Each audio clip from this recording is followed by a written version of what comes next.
Lots of people remember their history lessons from school as dates and battles, kings and queens, facts and figures. But the story of our past is open to interpretation. And much of British history is a carefully edited and even deceitful version of events. You might think that history is just a record of what happened. Actually, it's not like that at all.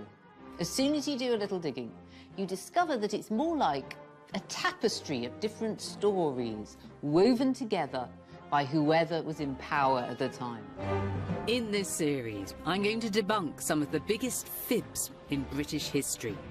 In the 15th century, the story of the Wars of the Roses was invented by the Tudors to justify their power, and then immortalised by the greatest storyteller of them all, William Shakespeare. Now is the winter of our discontent. In the 19th century, a British government coup in India was rebranded by the Victorians as the civilising triumph of the empire. And in this programme, I'll discover how in the 17th century, British MPs joined forces with a Dutch prince to spin a foreign invasion into a story of liberation. If you think that William the Conqueror was the last person to invade these shores, think again. Just 300 years ago, another William, William of Orange, led an equally successful attack. William has gone down in history to some as the heroic King Billy. To others, he's a bloody usurper. But his attack isn't remembered as a foreign invasion. It's often described instead as a peaceful transfer of power, a necessary measure that saved England from the tyrannical King James II. This was our glorious revolution. Or so the story goes. With history, the line between fact and fiction often gets blurred.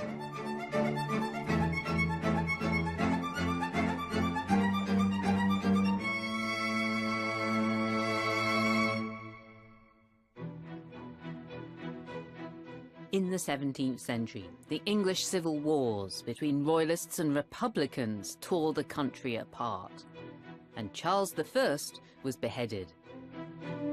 Never again would the monarchy be allowed to wield absolute power.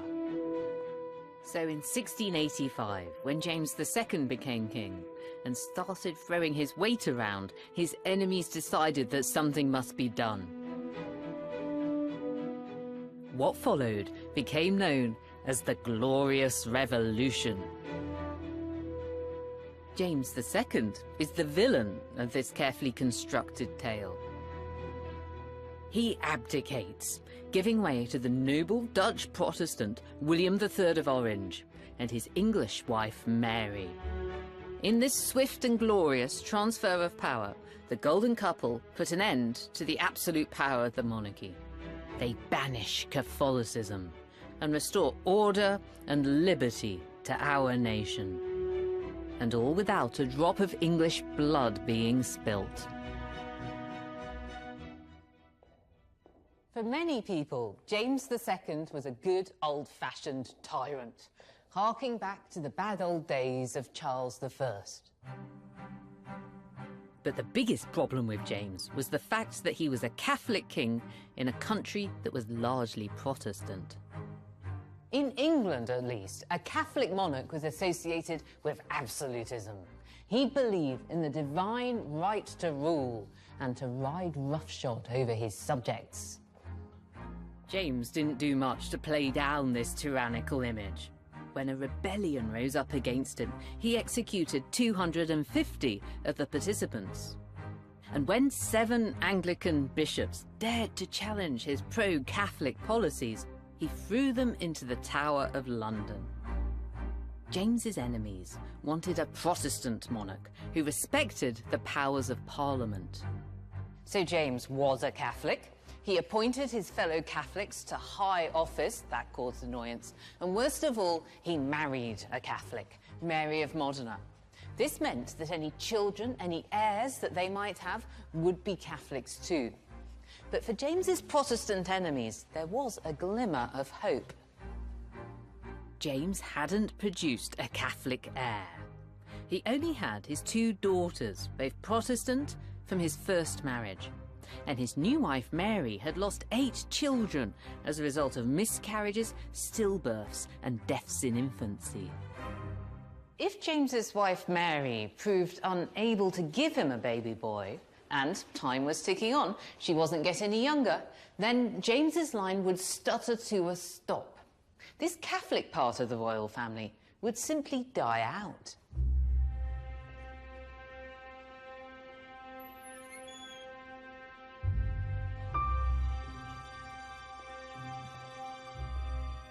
Then on the 23rd of December, 1687, it was announced that Mary of Modena was pregnant again.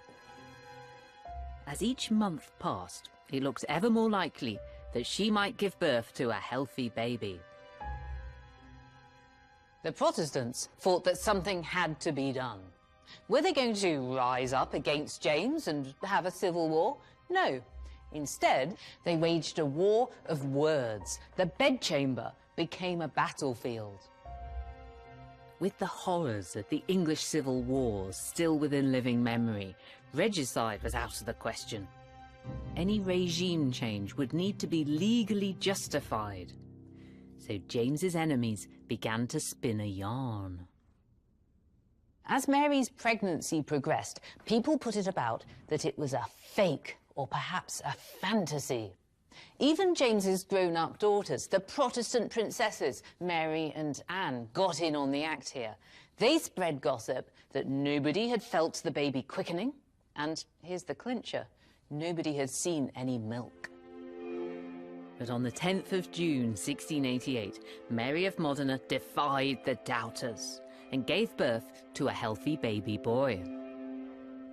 Now, you might think that the birth would have put an end to the debate, but in fact, it intensified it, because some people said that the real baby had died and that an imposter had been smuggled into the Queen's bed in a warming pan.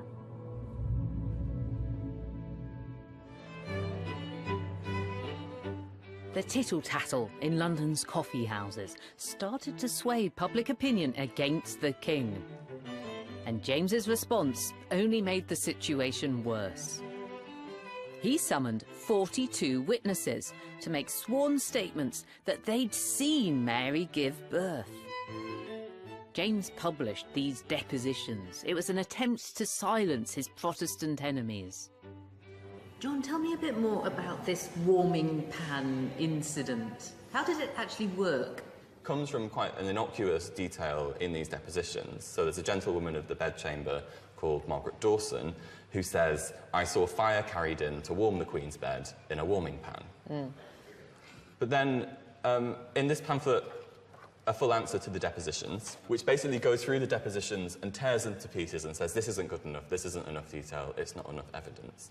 It picks up on this detail of the warming pan. And it says inside that warming pan was an illegitimate child who had been born in the convent next door. The pamphlet gives us the route that the child took. It's carried through these passages, so this is the passage below, up some stairs, through a closet above, through some more passages above, through here, through a gallery, then through some lodgings, and then into the Queen's great bedchamber, into the bed where she's in labour.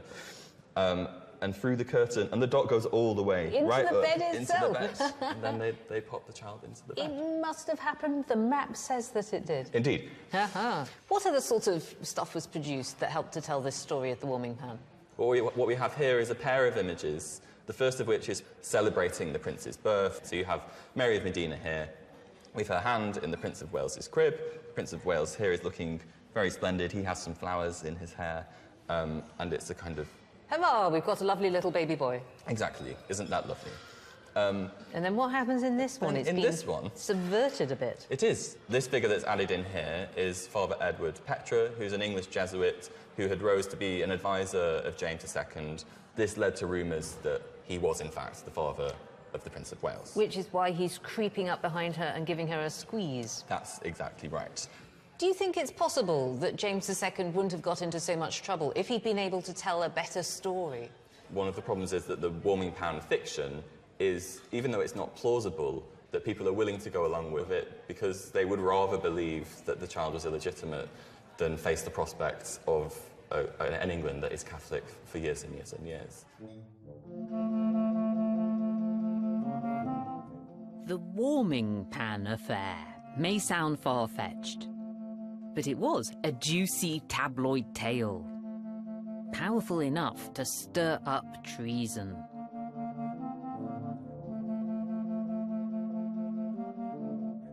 James's right to rule was increasingly being questioned, and James's enemies had now won the public support they needed to remove the anointed king.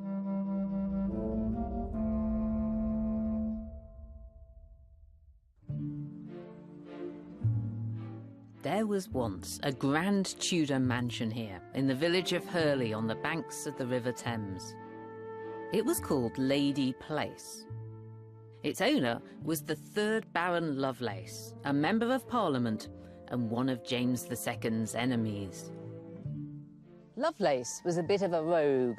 He was a drinker and a gambler, and above all, a Catholic hater. Once he got a court summons for some public order offence, but the magistrate issuing it was a Catholic.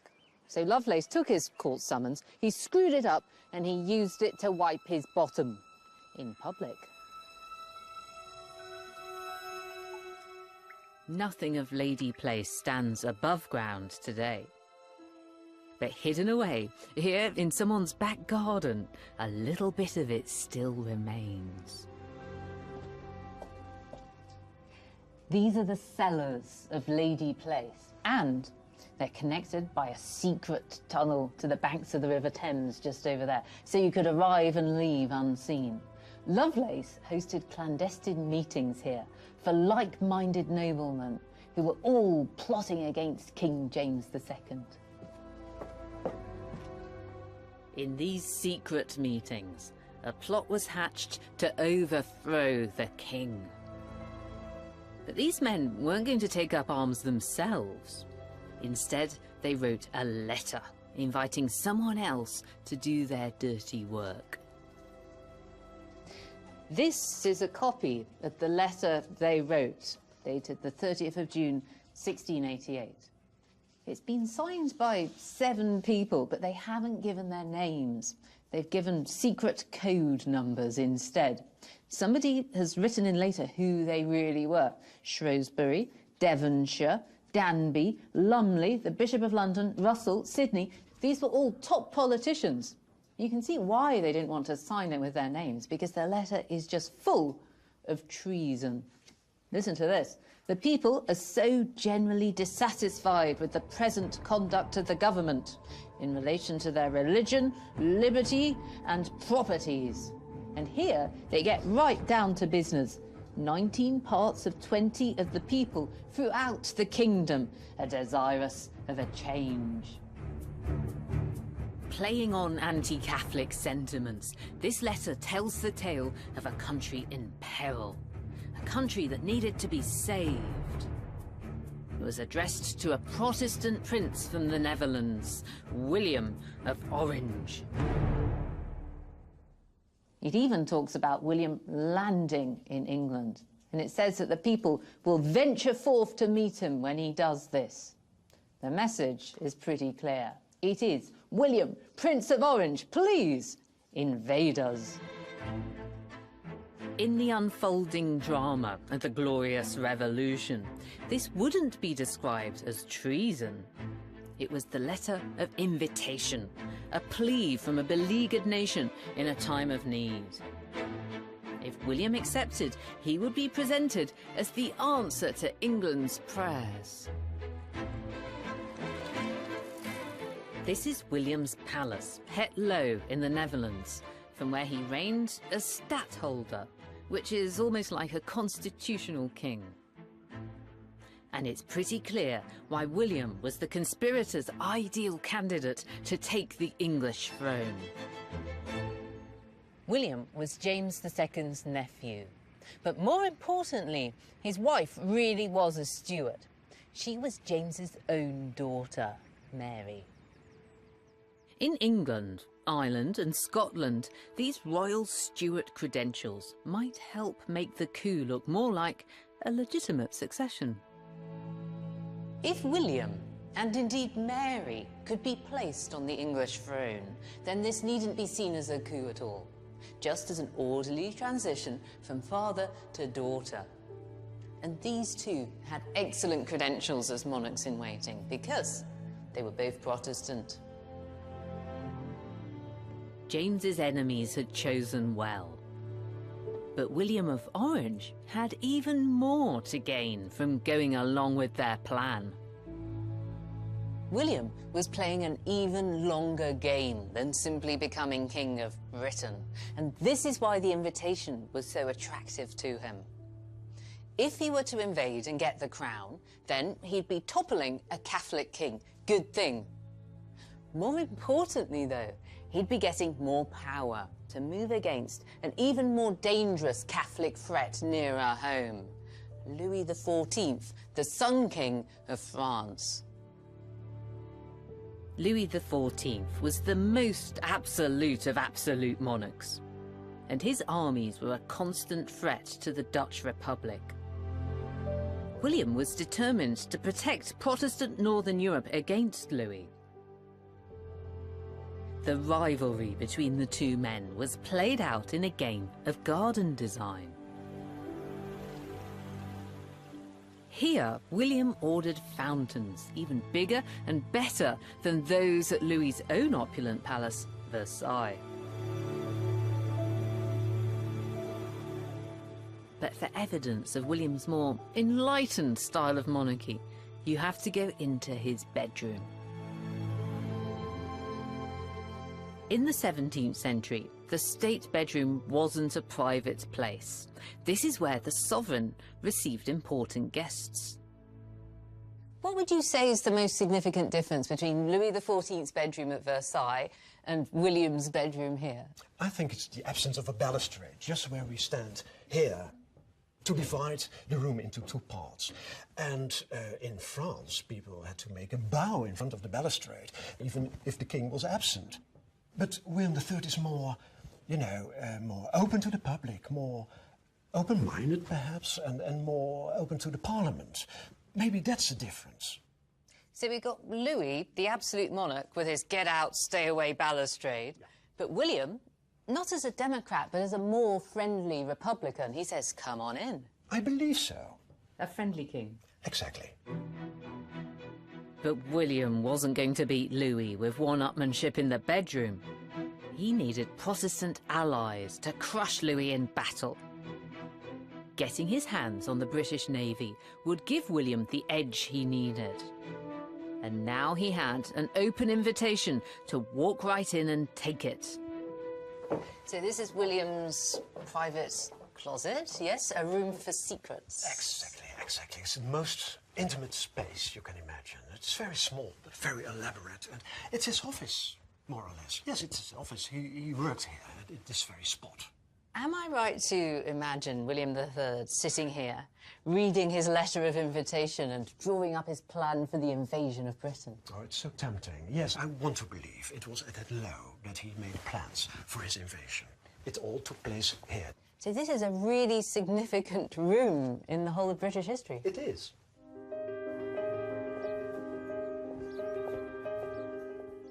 Britain's parliamentary conspirators had their champion lined up. But who was really controlling the narrative here? Now, we think that William was invited to invade England, but what's the real story? It's more complicated than that, isn't it? It is definitely more complicated, because he had already taken a decision to go to England, probably in November 1687, and if he got the invitation by the English, then, let's say, he was safe. He wanted to legitimize his trip by asking people in England to invite him so that he could give the expedition a legal cover. In April 1688, 2 months before the invitation, one of the 7 conspirators had come here to The Hague for a secret meeting with William. Gilbert Burnet, William's chaplain and historian, kept a record of the meeting.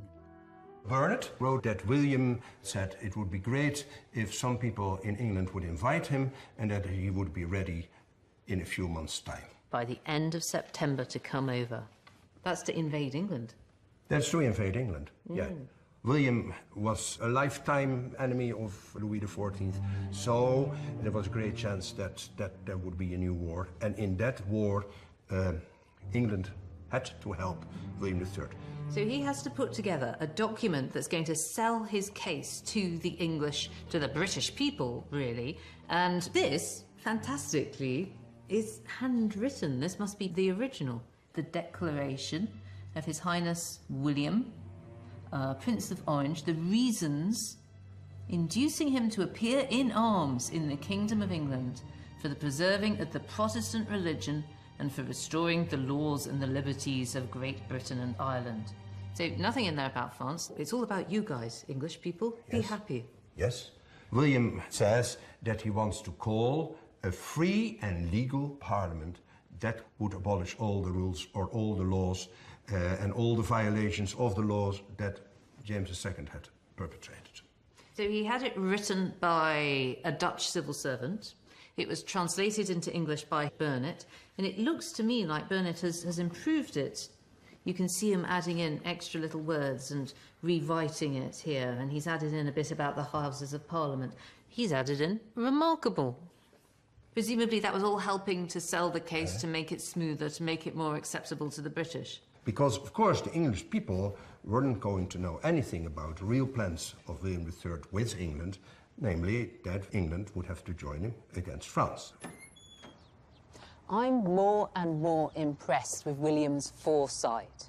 It seems that he's several moves ahead of everybody else in a European game of chess. And it's very clever the way he's written himself into the story, with the pre-invitation, then the invitation, then the declaration. You can see all of these things as individual pieces of politics, as spin, if you like, until they stick, and then they become history. With his declaration to the British prepared, William and his parliamentary plotters put his invasion plan into action. His flag proudly proclaimed his message for religion and liberty. But just as they set sail, a storm blowing from the west stalled William's progress and kept him in port. And because it helped James, people called it the Catholic wind. But then... And it suddenly turned round. William's luck changed. His luck certainly changed. And it blew just as hard from completely the opposite direction. So that was the Protestant wind. That shot him all the way down the channel. So now they had the initiative and shot down the channel at record speed with a very strong easterly wind behind them. Can you describe this fleet that came sailing down the English Channel? Well, lots of people saw it. That's the first thing. It was so huge that when they came down the channel, they decided to make a parade of it and went through 25 abreast, stretching almost from Dover all the way to Calais, with brigade bands playing cheerful tunes. The idea was to offend King James and Louis XIV at the same time, which they did very effectively, because lots of people saw this and were utterly astonished, of course, because nothing like it had been seen before, or again. So it's a cross between a fleet and a pantomime. William III understood the importance of making a big impact on the public. A theatre, if you like. Of the theatre of politics. He understood that very well, yes. Now, we've been talking about this as an invasion. Is that the right word to use, in your opinion? It was an invasion, but it was very important to present it as if it were not an invasion. One of the things the Dutch troops were given very strict orders about was that they must never call it an invasion. Whatever they do, they would be severely punished. They were told they must not tell the English that they had invaded and conquered the country. The parliamentary conspiracy was going to plan. Hello! William's huge army disembarked unopposed here at Brixham. The locals in this Devon fishing village just stood by and watched.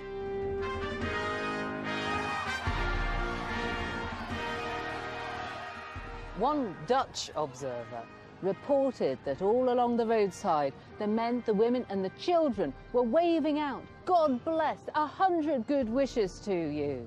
Well, he was Dutch, he would say that, wouldn't he? William really had left nothing to chance. Amongst all these supplies coming off the ships at Brixham, the spare boots, the pickled herrings, the horses, there was one more vital weapon of war. It was a printing press. Before setting sail, William printed his version of events, 60,000 copies of the Declaration, an early example of printed propaganda. And as soon as he landed, he started printing even more. William was carpet-bombing England with his manifesto. His declaration was everywhere, listing his reasons inducing him to appear in arms in the Kingdom of England. He's not keeping a low profile, is he?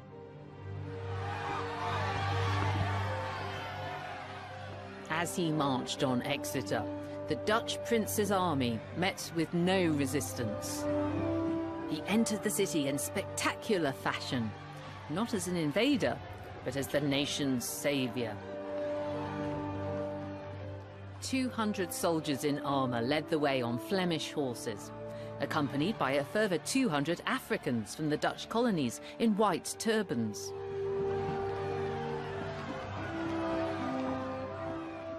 William himself was dressed in gleaming armour, a white plume blowing in the wind.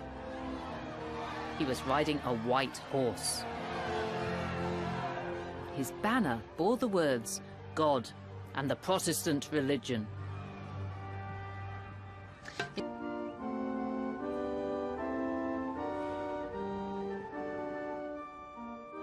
William's theatrical progress didn't stop there. In Exeter Cathedral, he ordered his chaplain to preach from the text of his declaration, with its theme of a free parliament. The securing to the whole nation the free enjoyment of all their laws, rights and liberties under a just and legal government. He also gave religious assurances. The preservation of the Protestant religion, the covering of all men from persecution of their consciences. The chaplain then led the congregation in the Te Deum, a hymn in which the people asked God to save them, to lift them up, and most importantly, to govern them.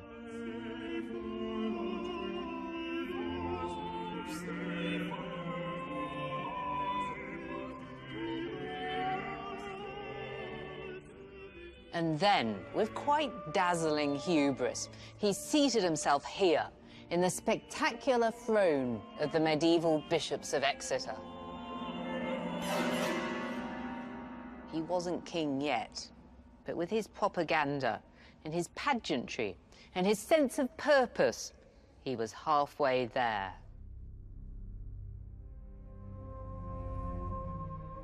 The Dutch prince was cleverly transforming himself into a very British hero. A Protestant knight in shining armour, leading a glorious revolution. Not an invader, not a usurper, but a liberator. James was in trouble. And as he prepared for battle to put an end to William's story of triumph, disaster struck. James had a nosebleed and retreated from the battlefield. The conspirators said that the nosebleed was a sign of weakness. And when James fled England, they announced that the king had abdicated. The fleeing James had gone into exile in Louis XIV's Catholic France. To his enemies, this confirmed where his true loyalties had been all along. There was now a constitutional power vacuum. For William to fill James's royal shoes, he and the parliamentary conspirators would have to keep promoting their agenda. William's glorious progress had to be turned into a plausible new chapter in British history. Mary's Stuart lineage now came into play. She and William were offered a joint monarchy. They'd rule together. This had never happened before, and it hasn't happened since. But this special arrangement allowed a story that was really about conspiracy and intrigue to be transformed into the tale of an orderly succession. On the day William and Mary formally accepted the joint crown, they had a declaration read aloud to them. It defined the limits of their power, as well as the duties and responsibilities they owed to Parliament. That declaration was enshrined in law as the Bill of Rights. It set down Protestant superiority in law and banned Catholics from ever taking the throne. It enshrined certain civil liberties, and it ordered that no law should be imposed without parliamentary approval. Most of all, it formalised a narrative that backed up William and Mary's claim to the throne. The Bill of Rights gave the conspirators the constrained monarchy they wanted. It strikes me that this bill was a very finely judged piece of sort of political magic. Is that correct? I think that the main thing that it was intended to try to sort of persuade people of was that this was not an invasion, but it was rather a legitimate coronation. So in the first part of the document, it's an attempt on the part of the political nation to wriggle out of a slightly sticky situation. That's to say, they've got to characterize James as a tyrant and as therefore illegitimate, which makes the revolution legitimate. Having written James and any future Catholic threat out of the picture, the Bill of Rights now declared William and Mary's legitimate right to rule. So that's part one, and then part two is the future, is it? That's right, yes. So part two is the Declaration of Rights proper. It is, if you like, that bit that might be seen as an expression of enlightened ideas, an assertion of the liberty of the people and of the sovereignty of Parliament. So, for example, they say there that the king may not raise taxation without the consent of Parliament, that there has to be free elections, that there has to be freedom of speech in Parliament. The transition from a monarchy with absolute power to a monarchy in service to Parliament was almost complete. The Bill of Rights began what we now call our constitutional monarchy. It's the foundation stone of parliamentary democracy. The Bill of Rights was a winner's charter. It was written by and for the supporters of the new regime. It legitimised the joint monarchy of William and Mary, but it also gave more power to Parliament. Much more power. So much that you could call it a revolution. And if you happen to be a Protestant parliamentarian, then you might even think that it was all rather glorious. The events of 1688 now had a suitably grand title. The conspirators were determined to find the perfect words for this glorious and historic episode. Best of all, the coup had gone like clockwork, so they could describe it as a peaceful transition. A bloodless revolution.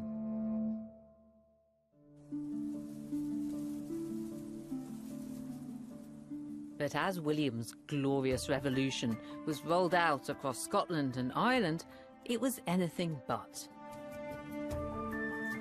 James's supporters were known as the Jacobites. And in Ireland and Scotland, they continued the struggle against William.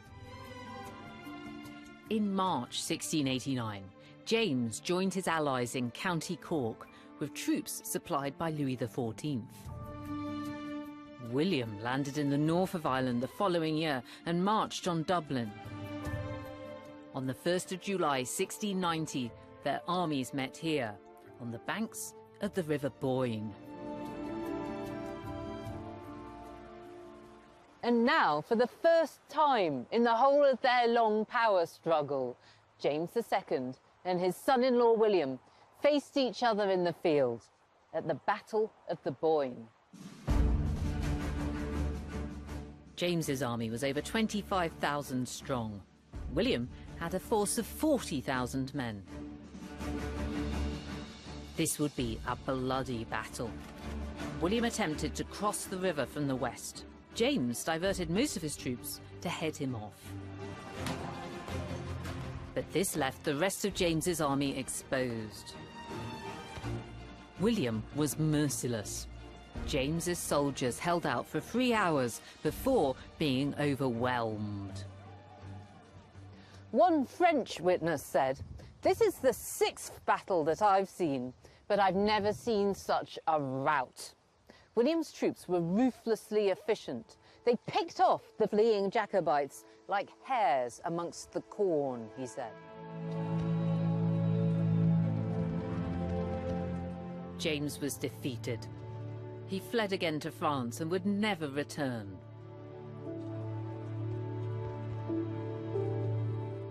But the fighting continued, and William sanctioned even bloodier slaughter elsewhere. A year after the Boyne, William's men met Jacobite forces at Aughrim in County Galway on the 12th of July 1691. It was carnage. The Jacobites suffered losses of 7,000, William's side only 700. In the aftermath of the battle, one observer reported seeing Irish soldiers with mutilated limbs, asking for the sword as a remedy. Meanwhile, others, he said, spewed forth their breath mixed with blood and threats. There was so much blood that it flowed over the ground, and you could hardly take a step without slipping in it. This battle marks the end of Jacobite resistance in Ireland. William would be later reinvented as a Protestant hero, King Billy. For jubilant Protestants, Aughrim went down in history as the single most celebrated battle. So why has the Battle of the Boyne lived longest in the national memory of Ireland? It happened because of a funny kind of a mix-up. People had always celebrated or commemorated the Battle of Aughrim on its anniversary, the 12th of July, until 1752, when the calendar changed to bring Britain into line with Europe. Roughly 10 days got lost to British history. But people had got used to the idea of celebrating on the 12th of July. It's just that under the new system, the battle whose anniversary was closest to that date wasn't Aughrim, it was the Battle of the Boyne. And that's why the Boyne has ended up on the fridge magnet. The Battle of the Boyne still has an almost sacred significance for Irish Protestants. King Billy had secured the future of their religion. For them, his status as a national hero and saviour remains intact to this day. Jacobite uprisings against the Glorious Revolution in Scotland were also brutally crushed. In 1692, William's men in Scotland ordered the notorious Glencoe massacre. It was punishment for the Clan MacDonald's delay in signing an oath of allegiance to William and Mary. 38 were murdered, and another 40 women and children died of exposure after their homes were torched. But despite brutality and bloodshed in Scotland and Ireland, the narrative of the Glorious Revolution held fast in England. For William and the English Parliament, of course this was a glorious revolution. Because despite the rebellions and the bloodshed, they'd won. And if you win a conflict, you get to pick its name. As Britain left behind the turmoil of the 17th century, the Glorious Revolution took its place in the history books. For Parliament and the Crown, the ends had justified the means. An absolutist king had been replaced with a constitutional monarchy, and it was now time to celebrate the architects of this sensible revolution. In the 18th century, those 7 people who'd written the letter inviting William of Orange to come over started to be glorified as heroes. In 1773, the historian John Dalrymple came up with a name for them. I love this name. It makes them sound like an action film. They were called the Immortal Seven. And the Cellars of Lady Place, where the plotters had met, became a site of pilgrimage. The conspirator Lovelace had brought William himself down here after his coronation to see the hallowed place where it all began. And successive kings would visit it as it became a shrine to the glorious revolution. And this inscription that marks the fact that the revolution of 1688 was begun here. This was a bit of brazen myth-making, but it chimed perfectly with the national mood. The peace and prosperity that followed the establishment of our constitutional monarchy was presented as the direct consequence of the glorious revolution. And in the late 18th century, that point of view was given an extra boost by events across the Channel.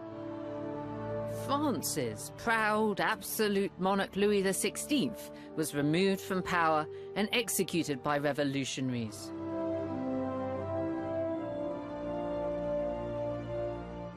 The violence and terror of the French Revolution sent shockwaves around Europe. In Britain, it was held up as further proof of the virtues of the orderly transfer of power in 1688.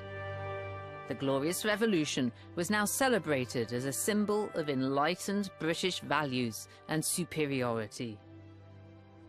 As the rest of post-revolutionary Europe descended into chaos and war, Britain marched self-confidently into the 19th century to the tune of parliamentary democracy and industrial progress and imperial expansion.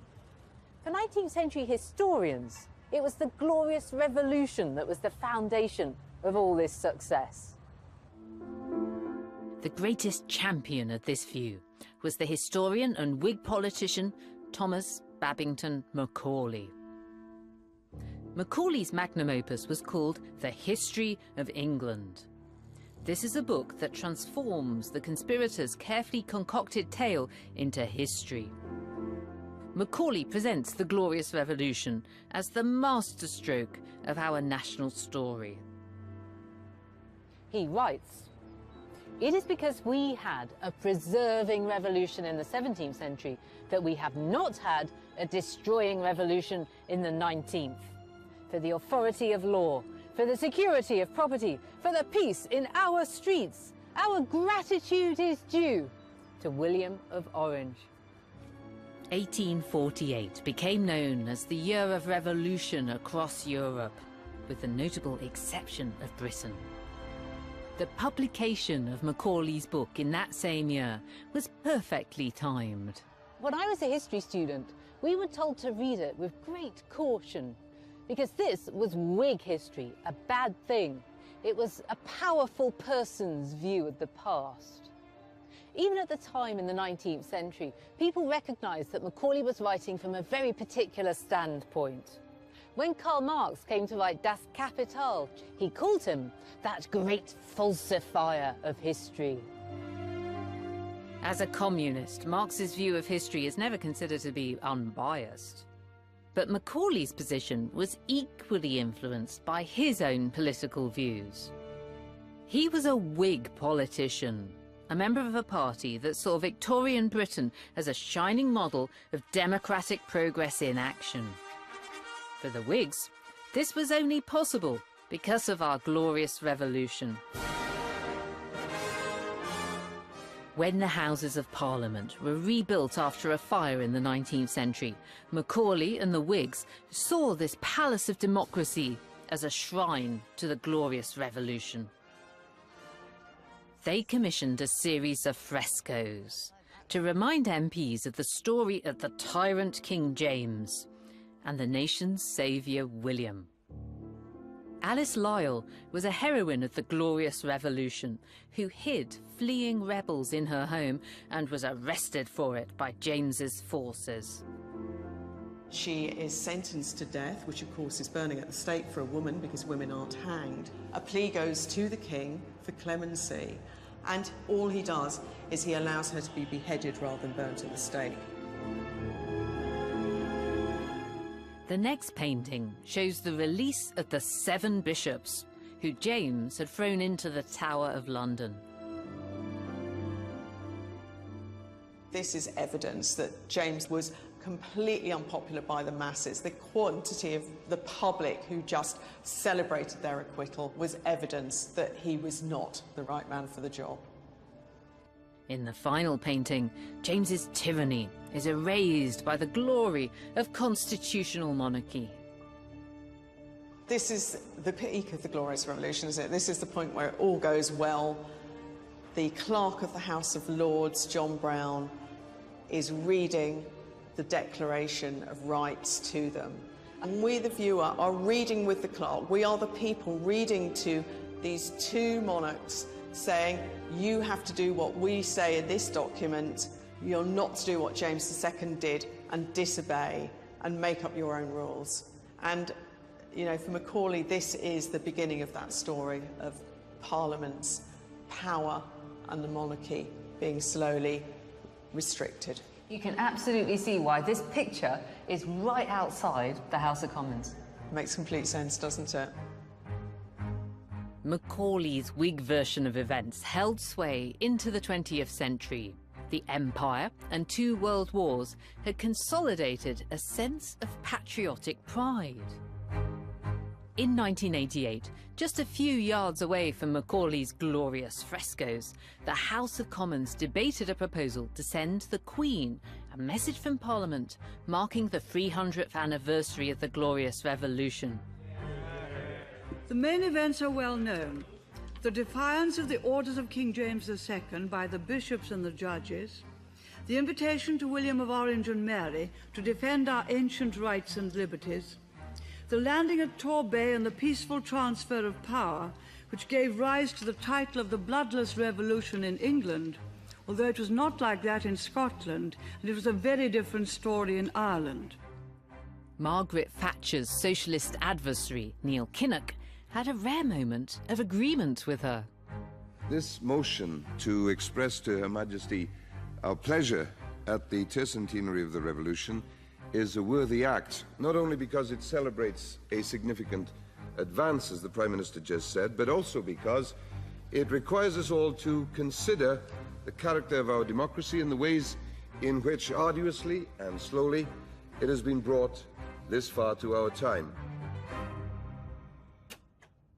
Why do you think, Ted, that the Whig version of the Glorious Revolution persisted for such a long time? I think it lasted for such a long time because it was not just a version of history that sort of worked for a particular political party. It was also something that really spoke to Britain's place in the world in the 19th century. And it really fitted into narratives about the growth of Britain as a world power, as the apex of civilization in the world, as, you know, the exemplar in terms of its political institutions. So everything that the revolution said about it as a founding moment in sort of the creation of this British liberty was really sort of feeding into this rise to power of the British state. So we have these soldiers and administrators straddling the globe with their power poses, and yes. They think it all began in 1688. Yes. But then Tony Benn's dissenting voice challenged the dominant version of events. Then we are told that this was the birth of our democratic rights. There were the people who were represented in this House in 1688. Well, 2%, was it, of rich men? No working people, no middle-class voters, no women. It was nothing to do with democracy at all. When do people really start to say, hang on, it wasn't that glorious for people who were poor, people who were women, people who were Irish, people who were Scots? Yep. When does that start coming forwards? with the development of Marxist thought and socialist thought as well, focusing upon, no longer upon the political elite, but upon ordinary working men and women. And so we start to get that being questioned. But one other aspect there is also, you know, in terms of what people define as a revolution.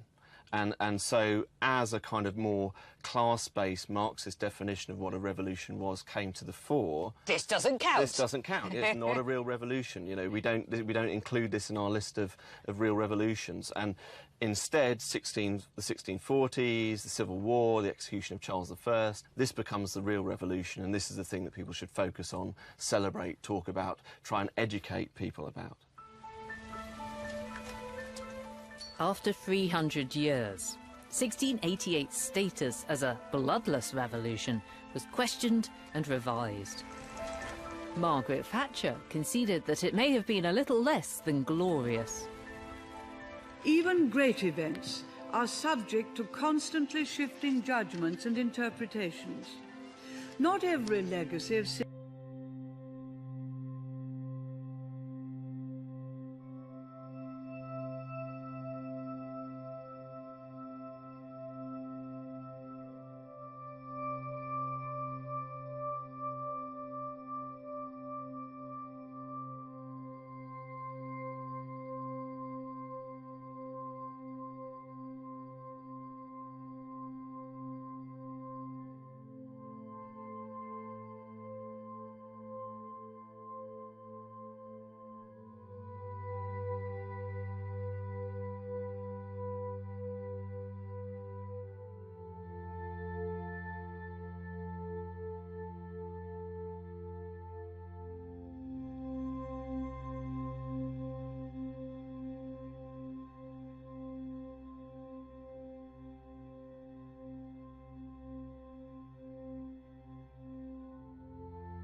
parts of Belfast, then, you can still spot images of William III.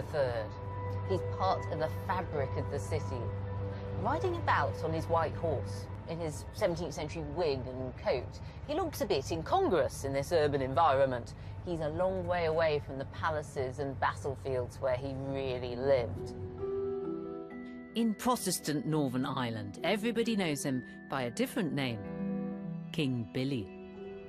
We're taking it here to show you one of the older style murals. Prince of Orange. Prince of Orange. Ooh. I see King Billy's on his white horse. And it is significant because the first mural or painting, wall painting of Billy was in East Belfast back in 1904, and he was painted on a white horse. His horse was never white. His horse was brown. A white horse would have made him a very easy target. The horse is white because it looks glorious, a white stallion. And you can always see it looks like it's walking on water. So that portrays him as like a god-type figure.